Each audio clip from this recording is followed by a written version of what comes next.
Waalaikumsalam warahmatullahi wabarakatuh. Bismillahirrahmanirrahim. Alhamdulillahirabbil Wassalatu wassalamu ala asyrofil anbiya'i wal mursalin sayyidina wa habibina Muhammadin wa ala alihi wa sahbihi ajma'in.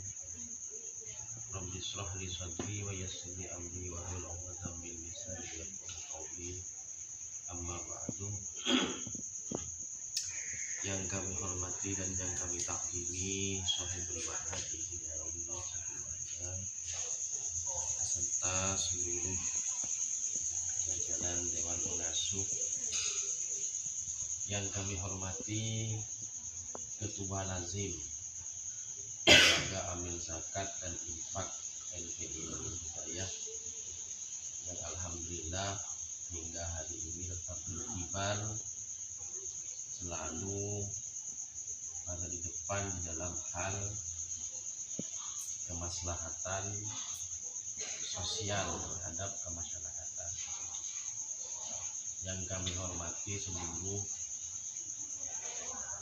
pengurus dan juga seluruh anggota Lembaga Amil Zakat dan Infak LPI yang hadir pada kesempatan pada malam hari ini, seluruh simpatisan lazim yang juga hadir pada kesempatan malam hari ini yang kami hormati. Mari pertemuan pada malam hari ini kita awali dengan ucapan alhamdulillahirabbil alamin, yang mana pada malam hari ini masih diberikan kesehatan oleh Allah Subhanahu wa taala. Jadi kita sudah melewati 1 tahun setelah tahun 2022 kemarin, kita masih diberikan kesehatan, teman-teman kita masih utuh, tidak ada yang meninggalkan kita. Jadi ini merupakan sebuah nikmat yang luar biasa yang diberikan Allah Subhanahu wa taala kepada kita semua. Tentu yang paling nikmat lagi adalah nikmat iman yang masih melekat dalam diri kita, nikmat Islam, sehingga kita sampai malam ini masih diberikan kesadaran, diberikan motivasi, diberikan kekuatan untuk bersama-sama membantu sesama di bulan suci Ramadan ini. Jadi kalau orang umroh di bulan suci Ramadan itu faidahnya sama dengan orang melaksanakan haji. Jadi kalau kita di bulan suci Ramadan melaksanakan santunan, berusaha mencari nafkah atau dana untuk diberikan kepada kaum kafir, kepada kaum du'afa dan juga anak yatim, itu fadilahnya luar biasa. Sehingga kalian itu masih diberikan kesadaran oleh Allah, sehingga itu adalah merupakan nikmat yang luar biasa yang tidak dimiliki oleh semua manusia di sekeliling kita. Jadi kita patut bersyukur ada di Lembaga Amil Zakat, kemudian kita bisa bersama-sama, kita bisa sadar bahwa memberikan bantuan, memberikan keringanan kepada anak yatim dan kaum du'afa itu adalah merupakan ibadah yang luar biasa di sisi Allah Subhanahu wa taala. Mudah-mudahan kita diberikan kesehatan sehingga nanti pelaksanaan santunan di tahun 2023 ini betul-betul diridhoi oleh Allah Subhanahu wa taala, sehingga kita diberikan kelancaran untuk melaksanakan santunan di 2023 ini. Sholawat dan salam mari kita aturkan kehadiran baginda Nabi besar Muhammad Sallallahu Alaihi Wasallam, yang mana berkat beliau kita termotivasi Dengan beliau kita punya semangat untuk mengikuti jejak-jejak beliau. Jadi jejak-jejak beliau bagaimana? Satu ketika Rasulullah ini saat sulit dengan istrinya, tiba-tiba ada yang mengetok pintu rumah beliau. Ada seorang fakir miskin yang kelaparan, sedangkan di rumah itu hanya ada roti, sepotong roti untuk makan malam dengan istri. Sehingga ketika ada seseorang yang datang ke beliau, kemudian roti yang harusnya itu dihidangkan untuk keluarga, Rasulullah itu justru mengalah, diberikan kepada fakir miskin yang datang ke beliau karena kelaparan. Jadi itu sebuah motivasi yang luar biasa. Kita tidak kekurangan, kita masih bisa makan, kita masih bisa minum. Kalau lapar kita langsung makan, tidak susah. Masa kita sudah dipenuhi rezeki yang luar biasa sehingga kita tidak bisa membantu orang-orang, anak yatim dan kaum duafa. Ini yang perlu kita garis bawahi. Jadi Rasulullah Shallallahu Alaihi Wasallam, mari kita jadikan sebagai panutan sehingga pelaksanaan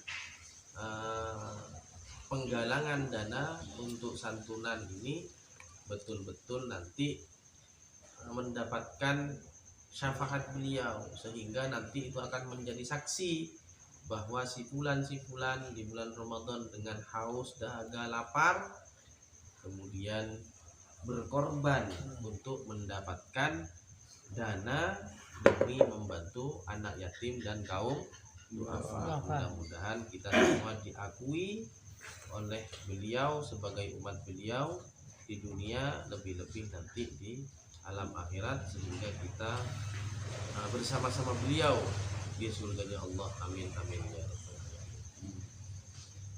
Para pengurus dan semua anggota lazim yang hadir pada kesempatan malam hari ini, yang perlu saya sampaikan, pelaksanaan santunan setiap tahun itu tentu ada beberapa kekurangan, ada kelebihan.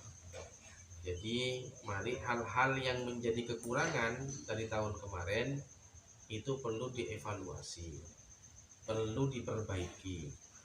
Banyak hal mungkin kita akan melangkah. Kalau tahun kemarin izin itu sedikit tergesa-gesa karena hampir Ramadan baru mengurus izin. Jadi untuk malam ini sekarang masih tanggal 25 Februari. Insya Allah Ramadan masih tinggal 25 hari.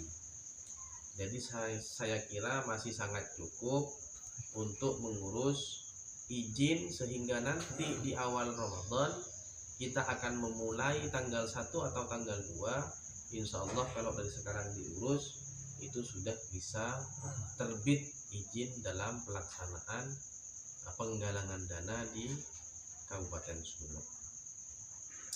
Kemudian yang kedua, selain izin juga perlengkapan lain yang sekiranya itu nanti tidak ada teguran dari aparat keamanan yang nantinya itu bisa meresahkan terhadap lingkungan atau jalan, sehingga ini perlu yang komplit. Jangan sampai pada saatnya masih tergesa-gesa. Jadi malam hari ini merupakan malam pertama untuk memperbaiki segala sesuatu yang kurang sempurna di tahun kemarin, karena setiap tahun ini selalu ada penyempurnaan. Kalau ikat sejarahnya, Lembaga Amil Zakat ini lahir sejak 2016 kalau tidak salah. 2016 atau 2017? 2016. Nah, itu hanya kita menghimpun beras dari alumni dan menghimpun dari simpatisan. Alhamdulillah terlaksana. Kemudian tahun berikutnya disempurnakan lagi, disempurnakan.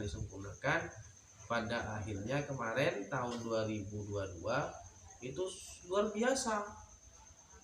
Apresiasi masyarakat luar biasa. Kenapa? Karena dengan hanya mencari di jalan dana hampir 100 juta. Iya kan? 100 juta, hampir 100 juta kan. Nah, itu sebuah perolehan yang prestisius, perolehan yang luar biasa itu. Hanya di jalan dengan waktu yang kurang lebih 25 hari. Atau apa 23 hari apa 24 hari? 25 hari sampai 100 juta. Ini luar biasa. Nah, makanya selain dari penggalangan dana, ini juga harus yang perlu kita perbaiki adalah dari sumber daya manusianya. Pengurus terutama. Jadi SDM-nya pengurus ini harus diperbaiki.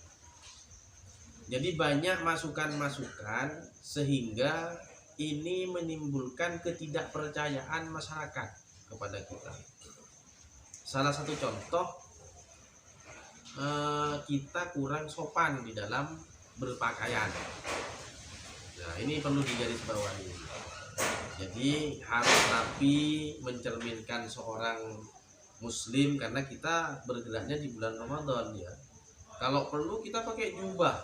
Nah, kalau perlu kita pakai jubah.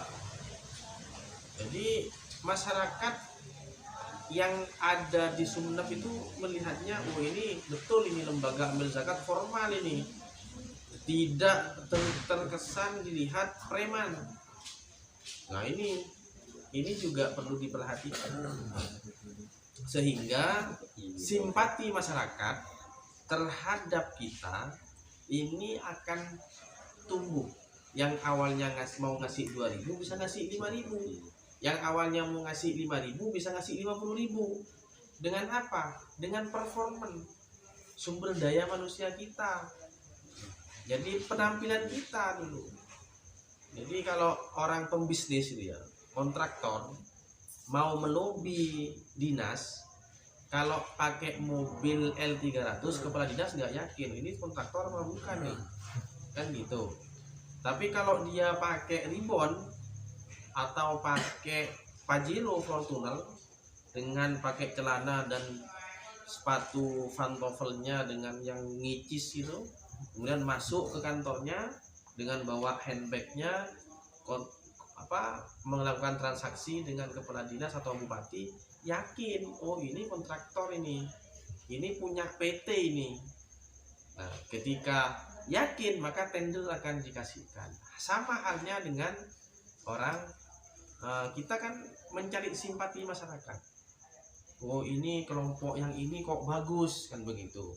Nanti kan pasti ada kelompok-kelompok lain yang akan menyaingi kita gitu kan. Nah, jadi itu yang perlu kita persiapkan dari sekarang. Kalau memang kita nggak pakai jubah, setidaknya pakai sarung, pakai baju muslim yang lengan panjang, kemudian kopiah yang rapi. Kalau rambut kurang rapi, misal takut kelihatan, beli kopiah yang agak tinggi kalau eman rambutnya.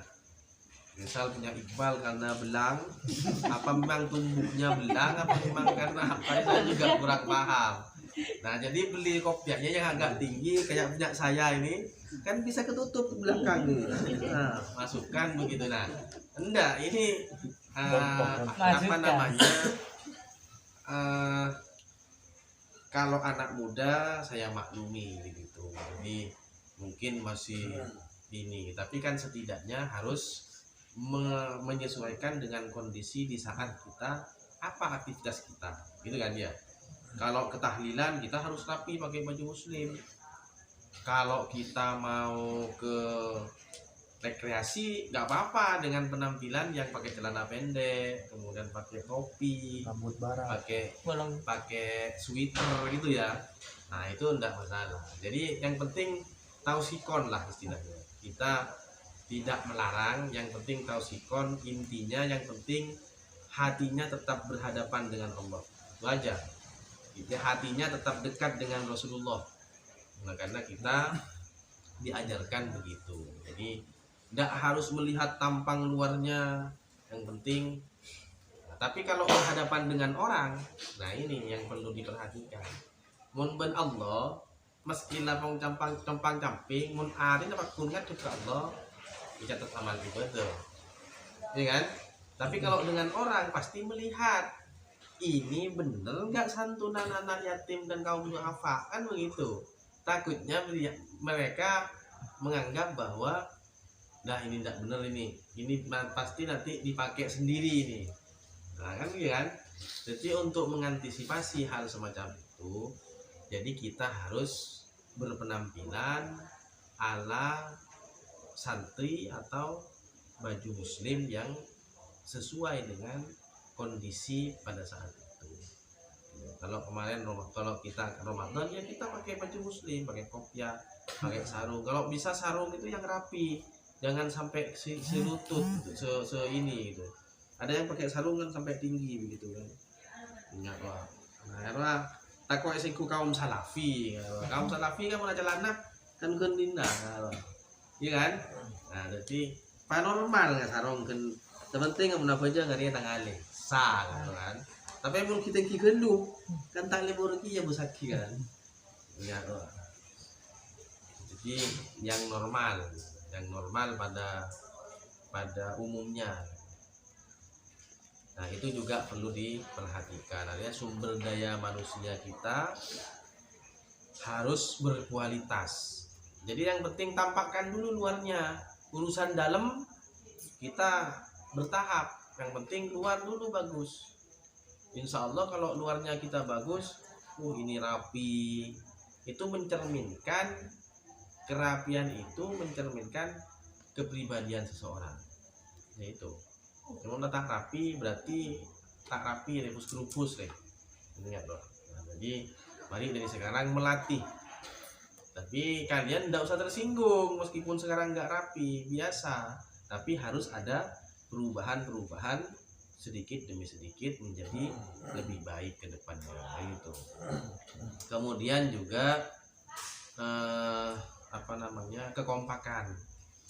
Kita harus kompak. Ini kalau tidak kompak tidak akan tercapai seperti tahun kemarin. Saya lihat tahun kemarin alhamdulillah luar biasa. Mudah-mudahan sekarang lebih kompak lagi gitu loh. Karena insya Allah ini sudah bertambah personel gitu. Jadi yang awalnya tahun kemarin kurang aktif, sekarang kayaknya sudah pada aktif semua. Nah, otomatis ini harus ada peningkatan kualitas, peningkatan dalam hal santunan nanti. Nah gitu. Nah jadi itu juga masalah ini, upayakan puasa. Jadi saya lihat kemarin ada yang lapor saya, ada yang nggak puasa. Jadi usahakan puasa, jangan karena kita minta santunan kemudian nggak puasa. Tidak tahu sangat lengaan. Mun tak aromas, tak usah apa ngerasa kalau maksud tu wah. Jadi mun lah.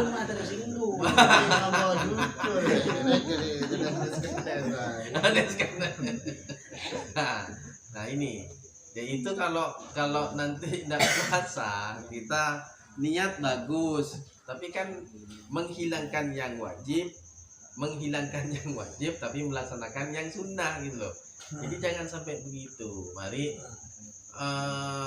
haus, lapar, dahaga kita itu biar betul-betul menjadi amal ibadah yang betul-betul diterima oleh Allah.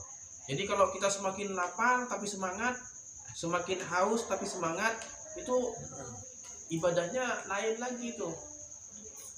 Ibadahnya tercatat lain lagi. Sama puasa tapi kualitasnya berbeda. Nah, kan enggak Pak? Jadi ibarat kalian memodif mobil atau motor, sama motor Vario tapi dengan tingkat kerumitan di dalam memodifikasi itu pasti berbeda. Nah, ibarat seperti itulah. Dan kalian anak muda pasti sepeda saya pantengin. Jadi nah sama seperti itu. Jadi ketika kita beribadah, semakin susah kita, semakin lapar, semakin haus dengan kegiatan yang positif, maka itu akan berbeda dengan orang yang puasa, tidur, sholat, tidur lagi. Nah kan berbeda itu. Dengan kita mengeluarkan tenaga kita dikeluarkan untuk kemaslahatan umat, mencari dana, mencari bantuan untuk diberikan kepada anak yatim dan kaum duafa. Berbeda dengan orang yang puasa, dari subuh tidur, habis duhur sholat, tidur lagi, habis asar kok masih agak lama, tidur lagi. Nah, berbeda dengan orang yang ibadah, habis subuh istirahat, jam 11 bangun, persiapan habis duhur berangkat untuk cari amal, mencari bantuan untuk diberikan kepada anak yatim dan kaum duafa. Berbeda. Nah, itulah mungkin hikmah Ramadan, sehingga pada bulan Ramadan itu banyak orang yang berlomba-lomba untuk bersedekah. Jadi kita ini sebagai alat, sebagai fasilitator untuk memberikan bantuan kepada anak yatim dan kaum duafa yang tepat, gitu loh. Yang tepat. Jadi kalau cuman misal orang mau dikasihkan orang di pinggir jalan, misal pengemis misalkan cuman dikasih 5.000 paling gitu ya, 2.000, tapi kita ndak, cari anak yatim yang betul-betul tidak ada orang tuanya, membutuhkan kebahagiaan, atau janda kaum duafa yang tidak punya suami, sudah tua, mungkin untuk beli gula, beli minyak, untuk beli kue-kue untuk menjamu tamu pada bulan pada hari raya Idul Fitri, masih bingung cari uang utang. Nah, dengan bantuan kita itu nanti punya kebahagiaan. Nah, bahagianya itu yang menjadikan ibadah kita berkualitas. Ketika memberikan ke orang, kemudian orang itu bahagia, nah kan sedekah di situ.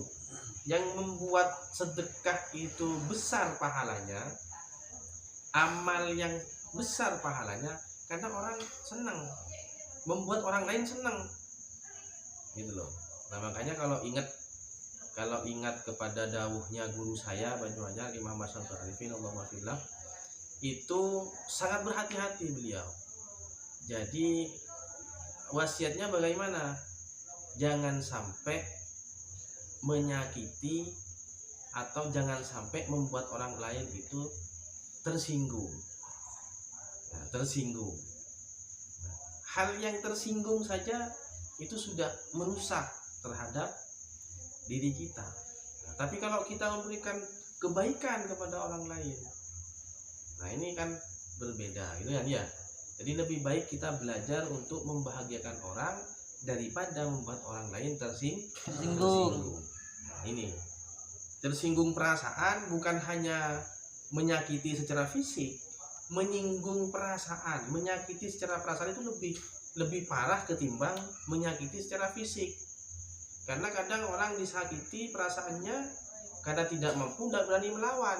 Tapi kalau fisik kan tampak, tampeleng misal, tampeleng ulang masih nampeleng waktu enggak kan. Tapi kalau perasaan ini yang berat. Kadang kita tidak merasa menyakiti, tapi orang lain tersakiti.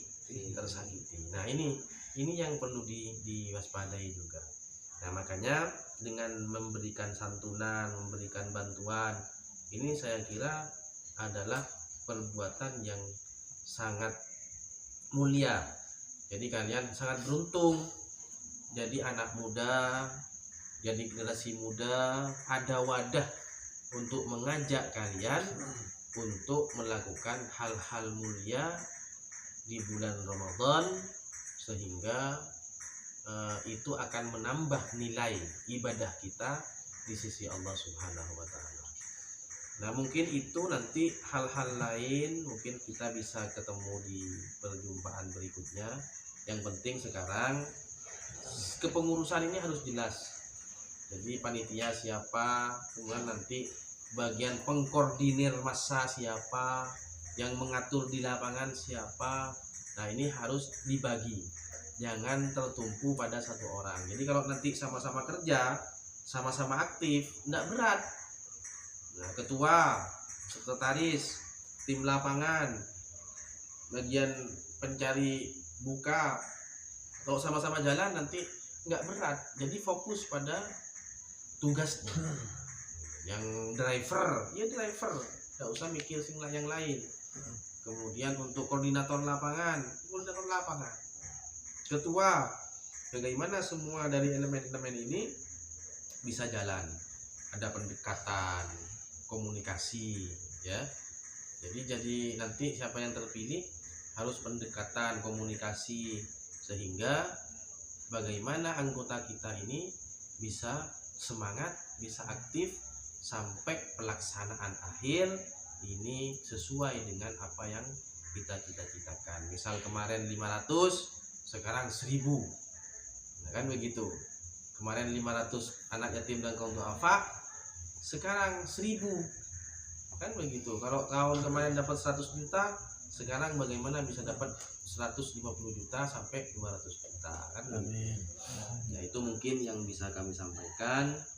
Mudah-mudahan perjumpaan atau pertemuan pada malam hari ini betul-betul dicatat amal ibadah oleh Allah Subhanahu wa taala. Kami selaku pengelola tidak bisa membalas kalian. Mudah-mudahan dibalas yang lebih sempurna oleh Allah Subhanahu wa taala dengan ucapan jazakumullahu khairan wa sa'adatid dunya wal akhirah. Amin amin ya rabbal alamin. Kurang lebihnya mohon maaf.